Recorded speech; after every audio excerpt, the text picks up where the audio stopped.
you will find your seats, please, we will begin.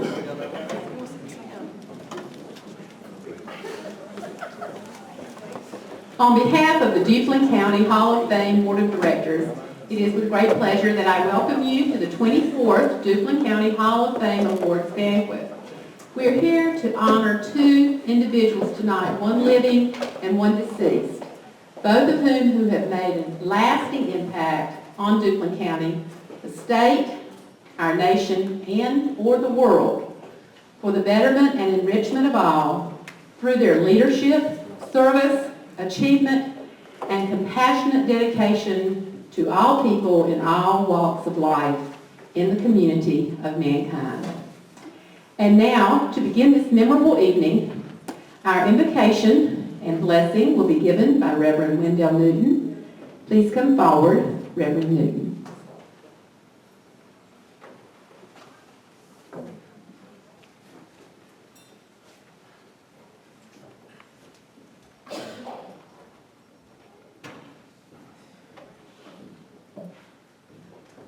Good afternoon.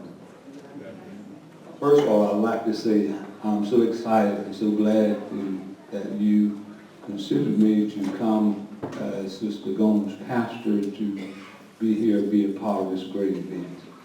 So let us bow our heads. Eternal God, Father, we come to God in this afternoon to give you thanks, honor, glory, and praise for all the many blessings that God bestowed upon us, your great grace and mercy that you extend unto us. Jesus our Lord, who died for us, and we might be able to be a part of this great occasion. God bless this occasion, O God, that we might, O God, glorify you in all that we do, that you will receive the glory in all that is said and done.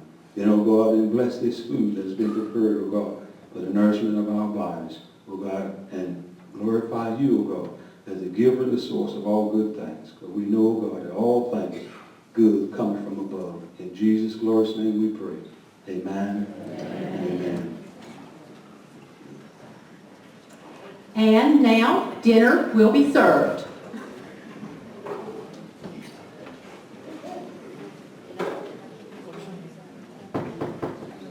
Well, we didn't have any particular order, but let's just start over here if you want to, okay?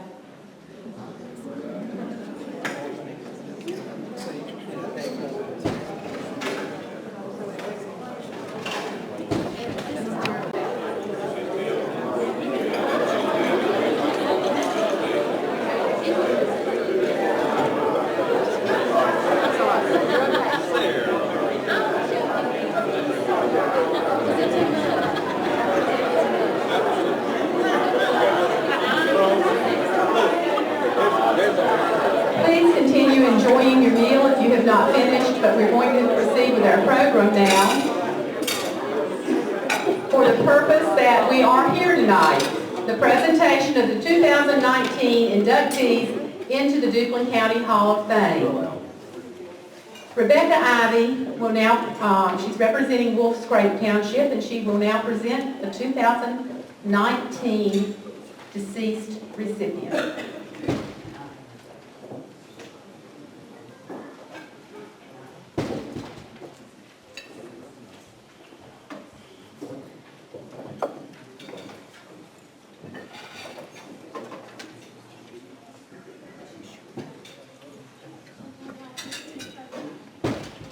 Good evening. The year was 1911. William Howard Taft was president, and the world was on the brink of change. IBM was incorporated, Wilbur and Orville Wright were establishing records for flight, and Chevrolet was entering the market to compete with Ford. North Carolina was also changing in many ways. New labor laws were introduced, a commission formed to maintain roads, a compulsory school law enacted, and East Carolina Teacher Training School was established. During the first 2 decades of the 20th century, the state had 217 textile mills and 101 tobacco factories in operation. The first cotton and corn demonstration was supervised by a county agent of the North Carolina Agricultural Extension Service and took place on a farm in Iredell County, and the first 4-H club was organized as the Corn Club in Ahoskie. Technology, innovation, and industry. But down east, in Duplin and surrounding counties, people were living their lives on the farm much as they had for the previous 100 years. The individual we are honoring tonight was born on December 6, 1911, to such a farm family. His family and most of the other families of that time farmed as their grandfathers had. As a child, his growing up years were similar to other children of that era. He worked on the farm, went to school, and attended church on Sunday. He graduated from Clement High School, class of 1930, which later became Wallace High School, and today we know it as Wallace Rose Hill High School. During his early life, he developed a strong work ethic, a love for family, and a love for church. And these were the pillars that provided him a firm foundation for his entire life. This young man began his career during the difficult days of the Great Depression. One of the individuals who worked with him for many years can recall this recipient telling the story of how he started in the financial lending business. The farmers in the county received the news that a man was coming to the Duplin County Courthouse to make small operating loans.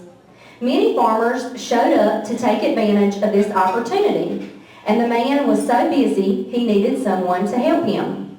He asked if there was anyone in the crowd that knew how to type. This individual was there and told the man that he could type. The man asked him if he had a typewriter. He said that he did, went home, got the typewriter, came back, and started to work making loans to farmers in Duplin County. The flurry of activity surrounding the loaning of money to farmers that day at the courthouse marked the beginning of our recipient's career. Kenansville Production Credit Association was chartered on January the 10th, 1934, as an agricultural credit cooperative by the Farm Credit Administration, and our honoree was hired just 1 month later in February. Beginning with that day at the courthouse, our honoree provided a much-needed service for the people of Duplin County. In order to understand the enormous impact this individual had on Duplin County and its citizens, you must imagine life in our rural county 70 to 80 years ago. From the 1800s through the early 1900s, our economy depended largely on field crops and later on fruit and vegetable production. At the height of the Great Depression in the early 1930s, farmers were working hard to produce their crops, trying to pay their debts, taxes, and living expenses. People survived these hard times by working together, helping each other, and caring about their neighbors. The individual we honor tonight cared deeply about people. His greatest desire was always to simply help others. He is remembered as a quiet, soft-spoken, simple man who was respected and loved by people throughout this great county. It has been said that he was a symbol of hope. He held out hope in time of despair. He counseled prudence when temptation to invest beyond need seemed a status symbol of the future. He was a friend who had the solvency of the borrower at heart. He was a sound fiscal manager, and because of this grasp of people and circumstances, the area prospered, and his Production Credit Association, known to the farming community as PCA, became a symbol throughout the state. People knew that he cared, that he would listen to them, and most of the time he was able to develop a plan to help them with their needs. He treated everyone the same, whether they came to the office on a mule and cart or in a fine car. He made appropriate loans to hundreds, if not thousands, of farmers in Duplin County. He was gifted in his knowledge of each farmer's application and his judgment regarding which loans to approve. Seldom did he make loans which were not repaid. People felt as though they were borrowing money from him, not from PCA. The Kenansville office was better known by his name than as the PCA office. Many farmers referred to him as Pappy, and it seemed to them that they were borrowing from Pappy. As Duplin County emerged from the post-Depression years, entered the World War II era, and then during the years following, this individual knew that the future of agriculture and the future of the economy of Duplin County would be interdependent. His vision, dedication, and faith led him to being instrumental in Duplin County becoming a prosperous agricultural county. From the early 1900s through the middle of the 20th century, almost everyone in Duplin County farmed a little bit. The man we recognize tonight was instrumental in loaning these small farmers the necessary capital to succeed in their farming operations and to provide a secure future for their families. During the 1940s and 1950s, he was a pivotal force in bringing the citizens of Duplin County into the 20th century economically so they could participate in the economic prosperity that citizens in other areas of North Carolina were already experiencing. It could be said that the model for contract growing was born in this man's living room. His family can recall many evenings that Dennis Ramsey would come over, sit with this individual, and they would talk late into the night about agriculture. The result was that Mr. Ramsey built a chicken house and began to show farmers how they could contract with him to grow chickens. In 1954, there were about 42,000 chickens produced in Duplin County, and just 10 years later, in 1964, there were approximately 22 million. This man, with Kenansville Farm Credit, was the first lender to provide financing for contract poultry operations in the 1950s. This was a revolutionary concept at that time, and the central bank was opposed to this type of financing. This individual, with his persuasive powers, convinced the central bank that with proper risk management techniques in place, financing these operations was a win-win situation for all parties. The model for contract financing was established. This led to other operations such as Nash Johnson & Sons with turkey contracts and processing plants, House of Raiford with the largest feed mill in the country in 1991, Carroll's Foods, Prestige Farms, Butterball, which is the largest turkey processing plant in the world, and many more. Using this idea of contract farming combined with a small family feed mill resulted in Murphy Farms and the largest swine production system in the world.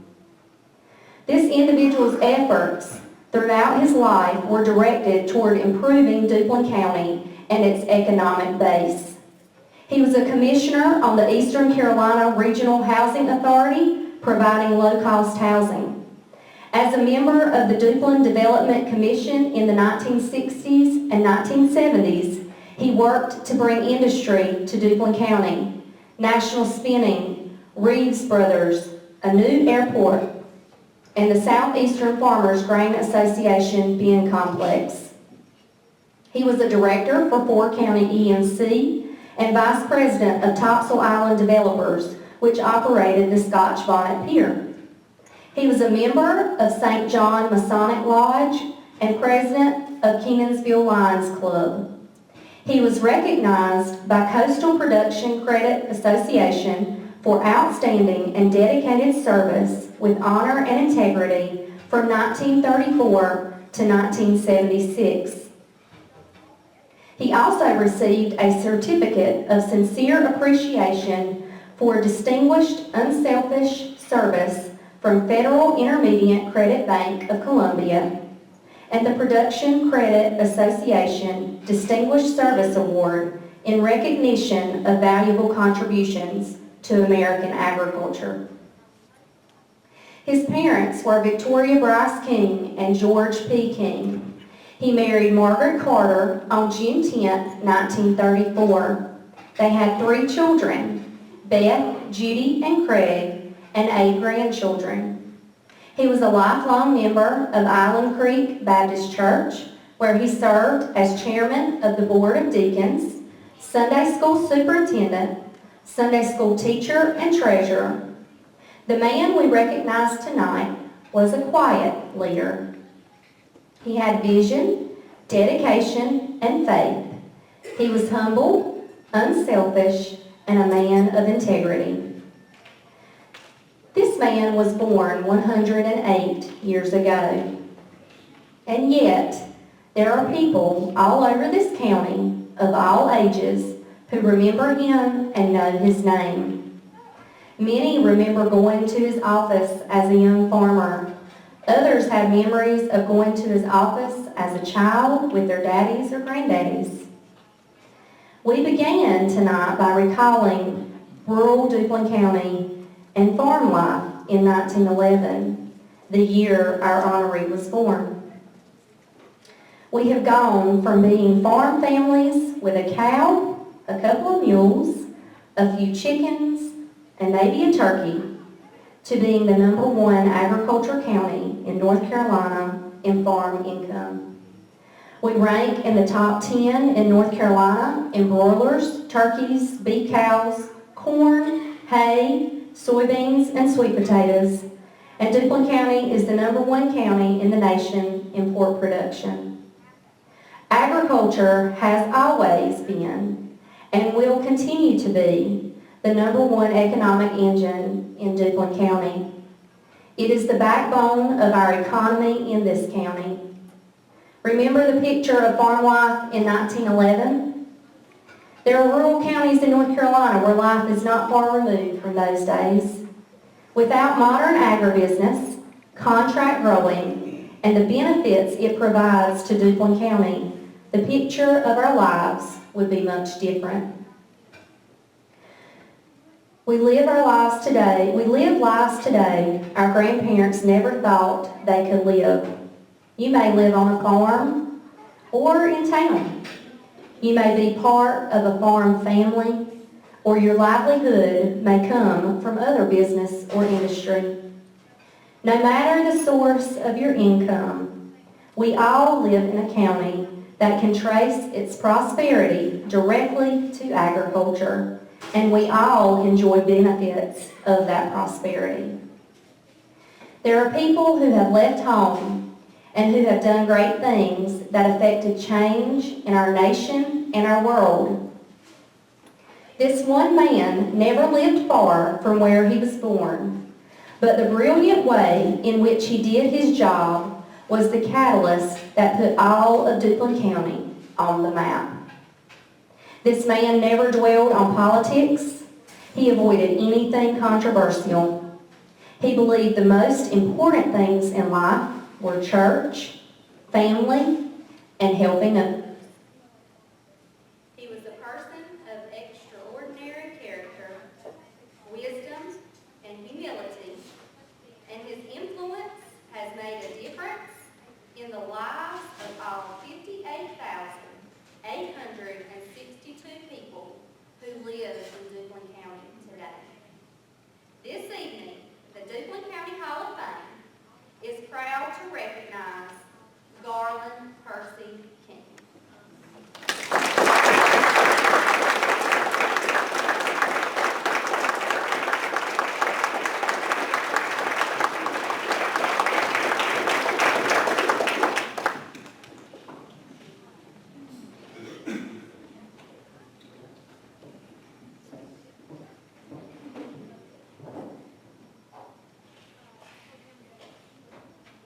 Oh, it's back. Okay. It's back. To accept this award, we invite his children, Beth and Craig, to come forward. His grandson, Buddy King, will accept the award on behalf of his grandfather. Could you all come forward, please?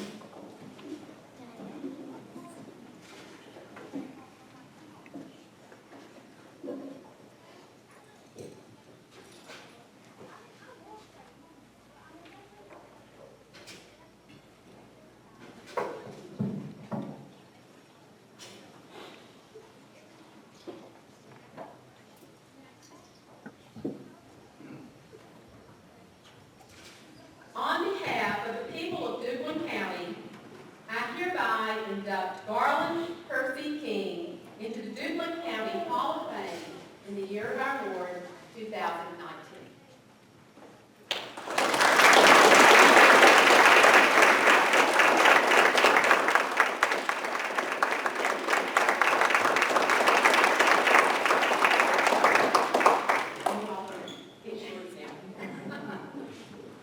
Thank you, Miss Marilyn. We are, on behalf of the King family, we are so proud to accept this award in recognition of my grandfather, Garland P. King. He was a great man, and we miss him dearly. And I would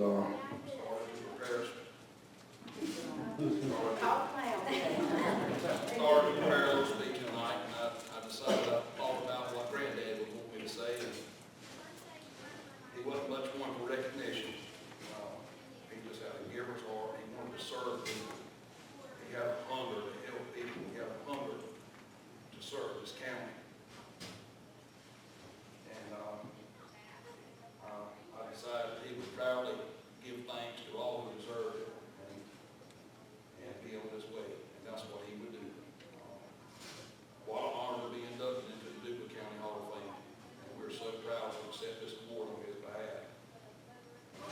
I would like to thank all the citizens of Duplin County that he was able to serve. And I would like to thank the Duplin County Hall of Fame Board of Directors. I think this is a great thing that they do in the county. There are some great historians of this county in this room, one of which is Miss Marilyn. For those, I've gotten to meet a new friend through this ordeal. Her and I have had several chats throughout the last month, and she is a great, great historian of this county. And thank you so much for your efforts in putting all this together. It takes a lot of work to do this. These ladies work hard, and gentlemen as well. Another special thanks is to Mr. Charles Ingram. Thank you, Mr. Charles. He and I have had conversations over the last few years. Seems like every time we get together and have a conversation, somehow Granddaddy's name always comes up. And he tells me stories I don't know about my granddad. Thank you so much for your friendship, Mr. Charles and Miss Carol. And so I could sit here all night and tell you story after story from the time I was a young boy up until this past week about somebody I bump into that I've never seen before in my life. And when I introduce myself, they say, "Are you any kin to Garland King?" And I run into that for the last 40 years. And I say, "Yes, sir, that's my grandfather." And they'll tell me a new story. And I could sit here all night and tell you about these stories, but Granddaddy would want me to kindly say thank you. Thank you for everything you've done for this county and be on my way, so that's what I'll do. Thank you so much.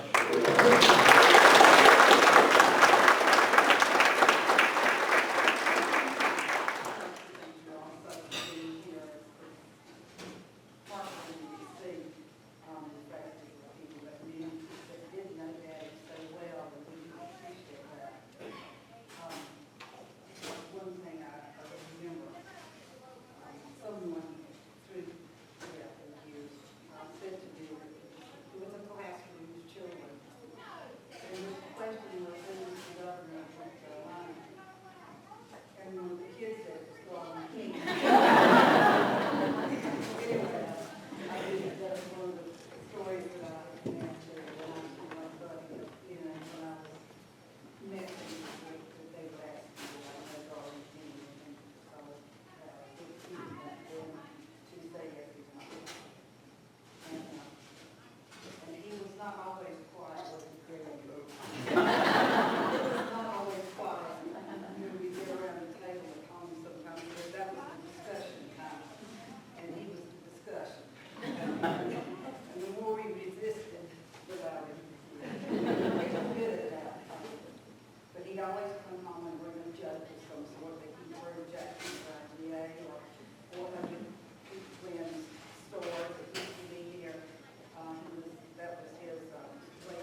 burlap bags that they were sitting in, so they were talking and discussing. But he was one of the names, one of his father too, so it's all, and he always guided us to do our best in whatever we did. He expected that, and that's what we're trying to do. My sister would be, if she could be here tonight, she would be so proud and grateful and able to. Been very ill for a long time, and I won't pray about him. I don't have much to say, but as a little boy, I asked my father, I said, what is your job? He said, to help every farmer in this county that I can. And he meant that sincerely. Because he doesn't want breakfast, and most people need an office all day. I can hear the horn blowing in the yard. And, but it was a joyful time, and thank you for this. He loved Duplin County, and he loved Duplin County agriculture. Thank you.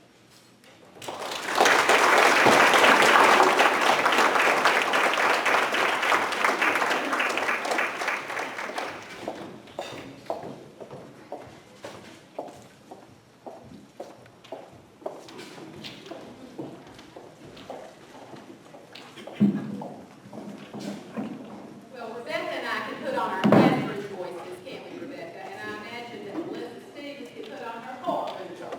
So Melissa Stevens represents Island Creek Township, and she will now present the 2019 Living Recipient. Or I can do the mama voice also, yeah.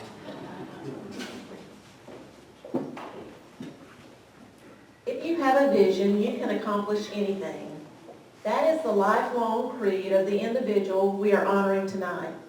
It has served her well and has greatly benefited her community and the many organizations which she has served. The recipient was born in Moortown, community of Duplin County, between Magnolia and Warsaw in the early 30s. Two of her grandparents were educators, and her father was a local undertaker and tobacco farmer. As a young child in the segregated South of that time, the career choices available to her seemed limited. She completed the 8th grade at the local P.E. Williams School, and even at that young age, she had a determined spirit. She began to follow the paths that were open to her. Following her vision for herself, she moved to Norfolk, Virginia, to live with an aunt and uncle, both educators, and she graduated from the Booker T. Washington High School. Still following that vision, she attended what is now North Carolina Central University and graduated in 1954 with the Bachelor of Science degree in biology. The honoree moved to Boston, Massachusetts to live with her sister, who was a nurse at Boston General Hospital. With her biology diploma in hand, she became a medical technologist and rotated among hematology, chemistry, and bacteriology. She next moved to Stamford, Connecticut, where she worked at the lab at St. Joseph's Hospital.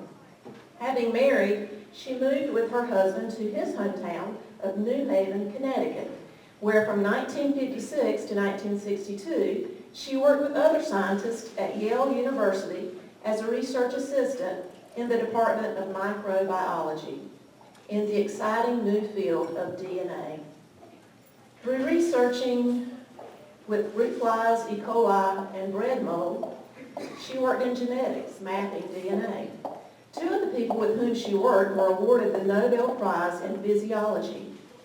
She was a research technician in pulmonary disease at the Veterans Hospital in West Haven, Connecticut, from 1962 to 1963. And she was a research associate at Yale University Hospital from 1963 to 1965. Medical research was exciting and rewarding, but our honoree had always wanted to be an educator. So following her vision, she changed careers. And in 1965, she became a biology teacher at West Cross High School in New Haven and developed a curriculum in which students could obtain training in laboratory techniques while still in high school. For the next 8 years, she led the science department as chair and developed a successful science curriculum. In 1969, she earned the Master of Science degree in Biology and Education, and in 1975, she earned the 6th-year Professional Diploma of Advanced Studies, both from Southern Connecticut State University. In 1976, our honoree was appointed the House Administrator at West Haven High School, and in 1984 became Dean of Students and Assistant Principal. While at West Haven High School, she continued to facilitate and lead innovative educational programs. Her book, Experiences in Biology, was published by Laidlaw Brothers Publishing Company in 1985 and was used across high schools all over the United States. It later went into a second edition. She was selected as an Education Enhancement Act Administrative Fellow in 1989 and published a work called A Process for Energizing Senior Staff. Our honoree continued to implement her vision of educational excellence as principal of Washington Science and Technical Magnet School in 1991.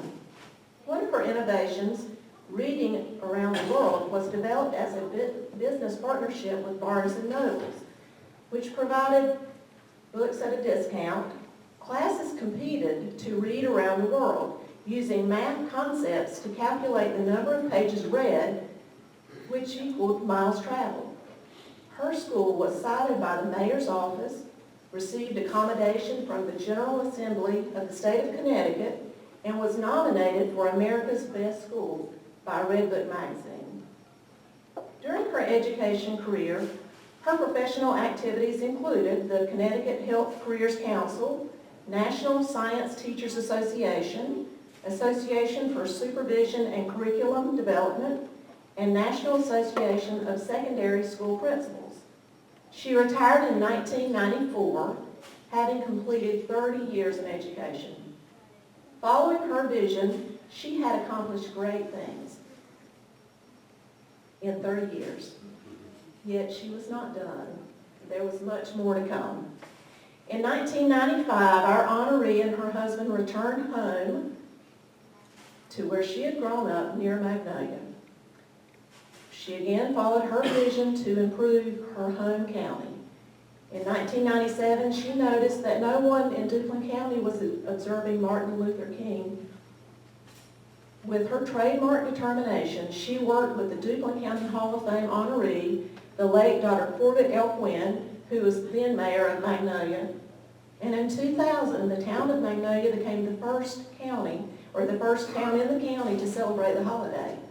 More towns joined her vision, and in 2009, a county-wide celebration began. It's held right here at the Duplin Commons in Kenansville, where under her leadership, it has been celebrated every year since then.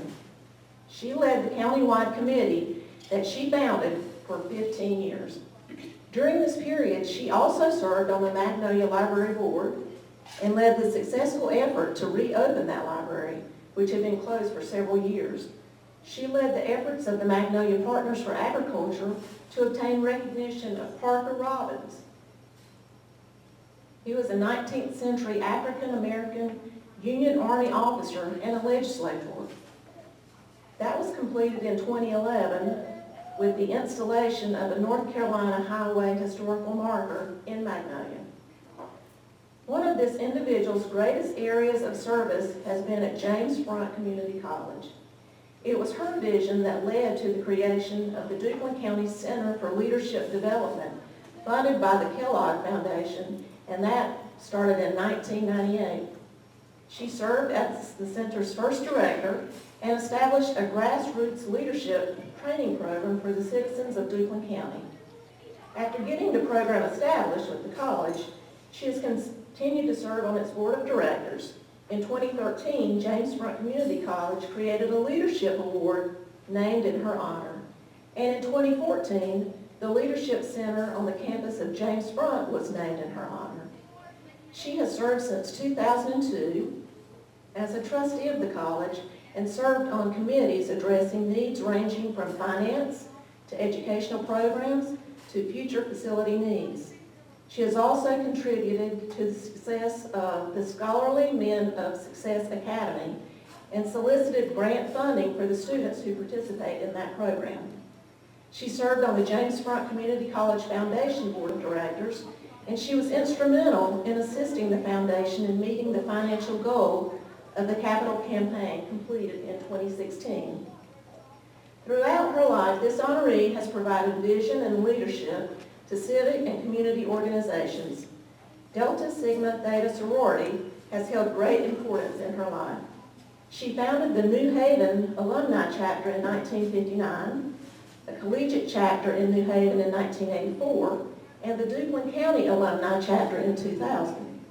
During her presidency of the Duplin County Chapter, she led the effort to research and publish a book entitled Legacies Untold, History of Black Churches in Duplin County. She is also a member of the Phi Delta Kappa, Eastern Star, and the National Council of Negro Women. She is a Golden Heritage Life member of the NAACP. The Governor of North Carolina noted that for the past 50 years, this nominee has been contributing 20 hours each week in volunteer service to community organizations. Since her return home, she has contributed over 12,000 volunteer hours to Duplin County. I'll add it here, but who else can say that? There is hardly any area of community life in Duplin County which has not been touched and improved by her vision, service, contributions, and leadership.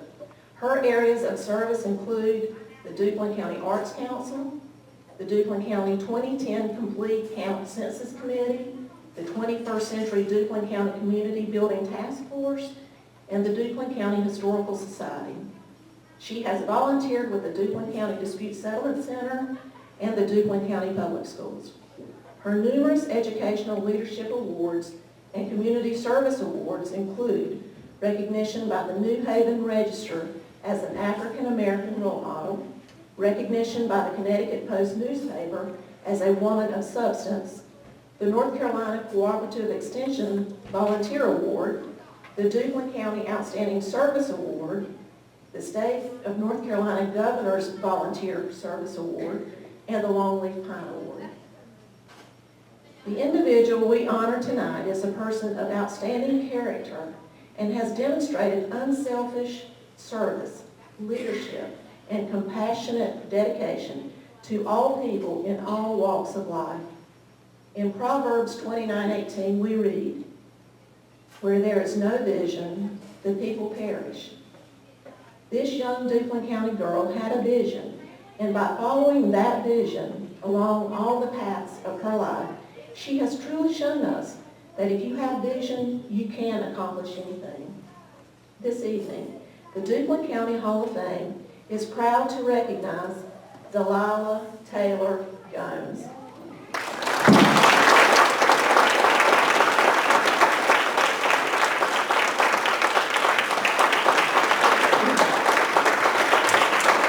Mrs. Jones, would you please come forward?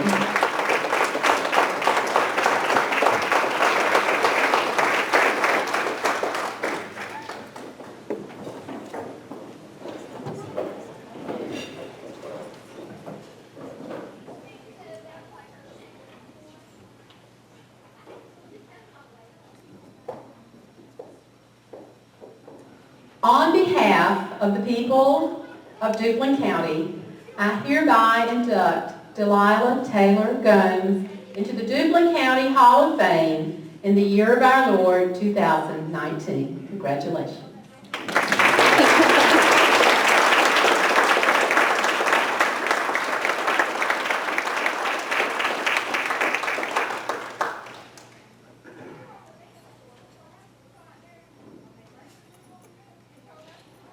Fresh battery, but you don't have to use it all, but you will. I promise. You pulled one over on me, Duplin County. Let me just say,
right? I am today, I am. But, I thought, well, okay. My dad used to say, you must always be prepared, I didn't listen.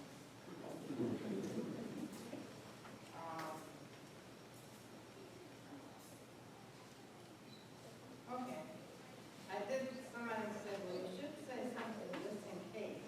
So I wrote, you know, like, let me just say to people, I like you what I wrote. You take it from me. If you mess up, you mess up. And I'm looking around at these folks who seen me this week, and this sort of left me hanging. I looked, I said, my hands shaking. You've never seen me this messed up. But I'm human. Well, you've seen me at my worst, but that's okay. Let me just say this to you anyway. I do thank you for recognizing. Most of all, I thank you for giving me a few minutes. I'm going to read what I had written in case of whatever I was thinking of. But what I want to say, I thank the many persons who have allowed me to come home and to feel love and cared about. And because of that, I love. I thank the community I was born in, and of course it's already been said that I was born in what we call Moortown, a community between Bangor and Warsaw. It consisted of primarily those two families, Hill and Holmes. That community gave me encouragement as a child to strive to be the best that I could be. And I maintain that. The two towns gave me the desire to dream of being someone that my community would be proud of.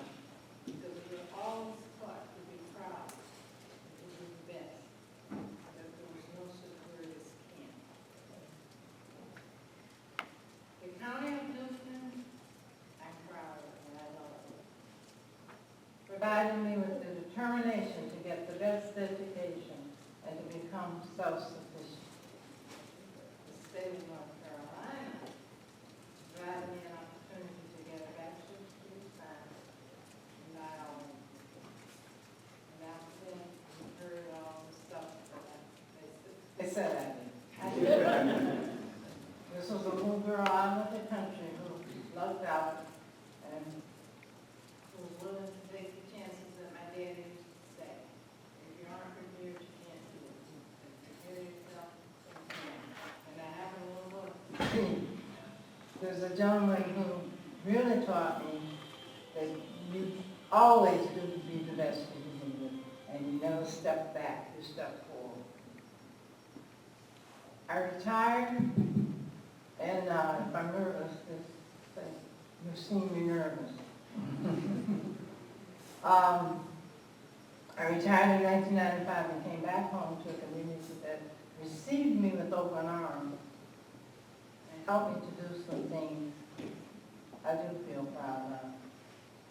And I want to publicly thank all the citizens of Duplin for allowing me to come home and for allowing me to participate. And if I created something, if I helped to inspire something, it's because of you. And I thank you, thank you. I have a poem that I would like to read, and I love this poem. It's one.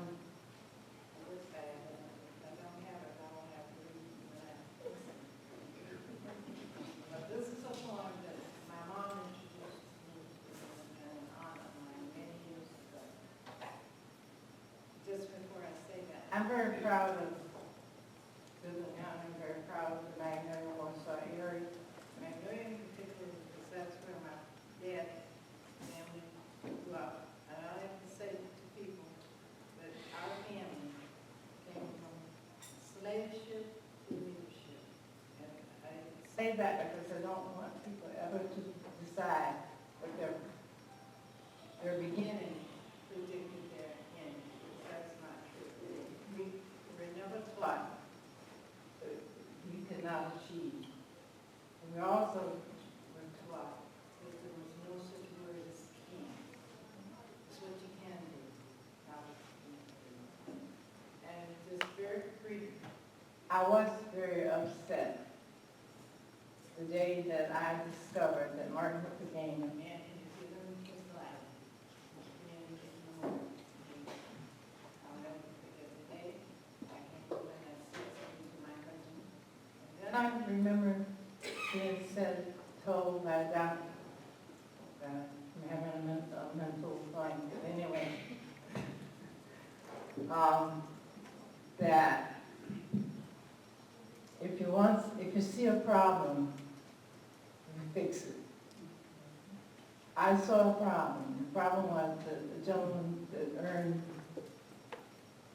better was being ignored. And I spoke with Dr. Quinn, and I give him credit for having challenged me to do something about it. And of course, the next year we did. And I commend those about 20, 25 people who do it. Not just African American, all races. And we were determined that this was worthy. And this year, 20 years later, it's still Vivian itself a hand to have done that and for having made me feel happy. And we all, what it says, we're going through things right now. Together you can achieve outstanding things. Okay, let me just say this. One of my favorite poems, House by the Side of the Road. And this is a poem that I love.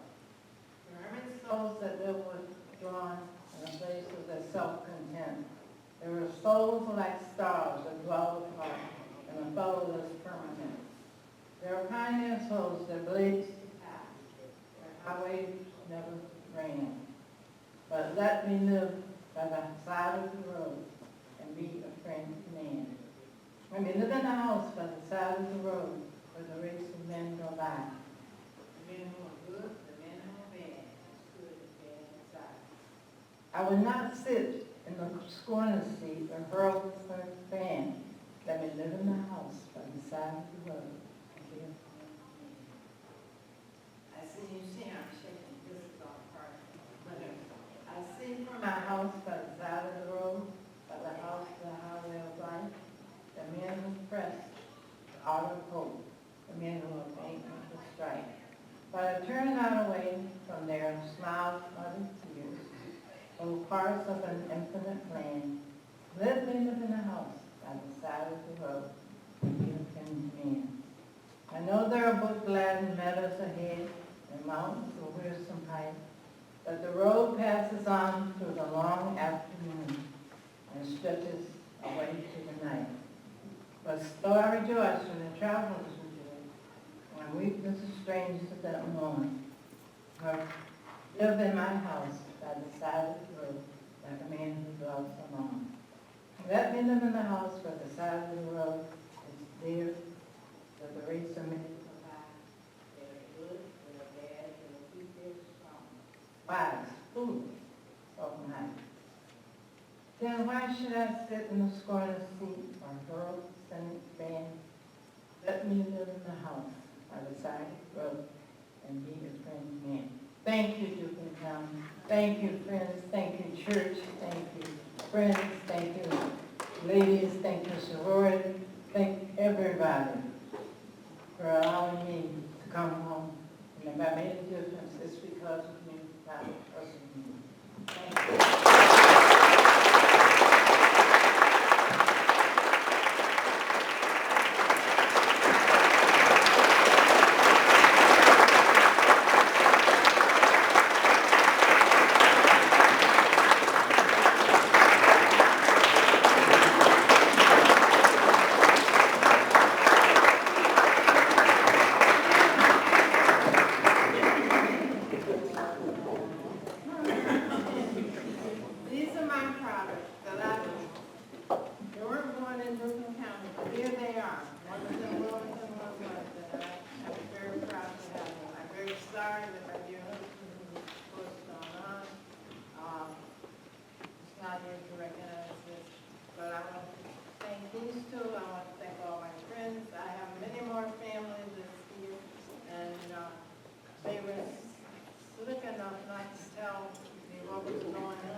Well, Mrs. Goins, those children might not have been born in North Carolina, but roots run deep in Duplin County, don't they?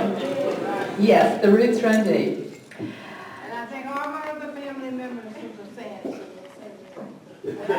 I know you're here, all my friends in church and everybody. Thank you, thank you, thank you, thank you. So let's go down to about yourself. All of us here tonight, and indeed all of Duplin County, share in the excitement and the pride that the King family feels and the Guns family feels, and we just are so proud for all of you and share with you in this excitement. I would like to remind you, as we draw to a close this evening, of the Hall of Fame plaque. If you've not seen that, you need to take a field trip, as teachers would say. It's located in the Duplin County Courthouse with inscriptions honoring inductees. It's a reminder of those who have contributed to the greatness of our county, state, nation, and or world. The past inductees are listed in your program. I hope you've had an opportunity to review those as we do each year. I'm not going to call all of the names, but I would like for you to look through those. I would especially, though, like for those past recipients that are present tonight to please stand. I think I have identified most of you, so please stand if you are a past recipient. Wendell Murphy, Dr. Carnegie, where are you? Carolyn Ingram, Geraldine Tucker, L.S. Guy. Did I miss any other past recipient? I think I identified all of you as you came in, and we're so proud to have you here. I would also like to say, for those past recipients that are not present, if their families are here tonight, please stand if you have family members that have been a past recipient. We'd like to acknowledge our past recipients' families. So if you have a family member who was a past recipient, thank you very much. Congratulations. We're going to have a couple of other things we want to do. Each year, a little bit of history, buddy. Got to do some history. Each year we come together to recognize individuals, both past and present, who have contributed significantly to the growth, development, and well-being of Duplin County and beyond. These individuals have made contributions beyond the ordinary and have done so unselfishly. It is the purpose of the Duplin County Hall of Fame to express gratitude by recognizing their achievements and, in so doing, lift up their deeds as inspiration for others. This is our 24th annual Hall of Fame banquet. Next year, it'll be a big year. It'll be the 25th, so I want you to remember that. I'll expect to see all of you here next year. The first meeting was held to organize the Hall of Fame, not the first banquet, but the first meeting to organize the Hall of Fame was held on November 22nd, 1994. Next week, it will be 25 years since that first meeting was held.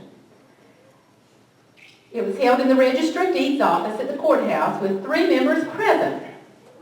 These original 3 Hall of Fame board members were Ann Houston, Ann Taylor, and Joyce West. They had a vision. And because of these Hall of Fame founders, each year we continue to honor our Duplin County citizens and preserve important pieces of our history. So, I would like to ask if Ann Houston and Ann Taylor would come forward, please. I know they didn't know we were going to do that. This is breaking our mold. I know Ann Houston she trained us not to do that, not to call attention to ourselves, but I would like for y'all to come up here if you would, please. Joyce West, I've talked to, and Joyce West could not be here this evening, but I have spoken with her, so we regret that she couldn't be here. I would also like all of our present Hall of Fame board members, if you're on the Hall of Fame board this year for 2019, please stand at your place. We, Hall of Fame board, we, the Duplin County Hall of Fame board, would like to recognize and honor your service to the Hall of Fame. So tonight, we're going to confer upon you a title. The title is Board Member Emeritus. You will always be members of the Duplin County Hall of Fame Board.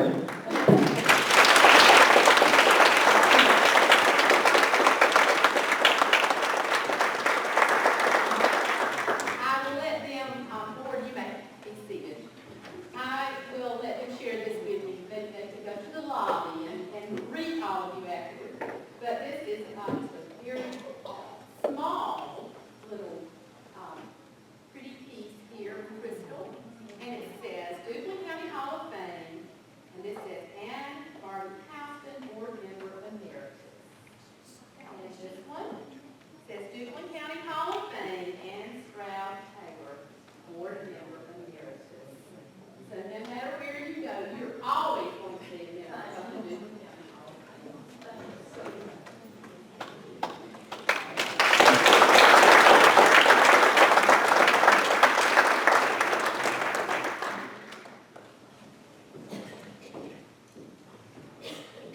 As we conclude our program this evening, I would like to thank a few friends. The selection committee is composed of 5 anonymous members representing diverse backgrounds and geographic areas of Duplin County. They have the most difficult of tasks, the review and ranking of applications, which determines the recipients. And the committee members are not known to each other. They are not known to all of you. They work independently. But if you have a nominee for next year, now is the time to begin your preparation.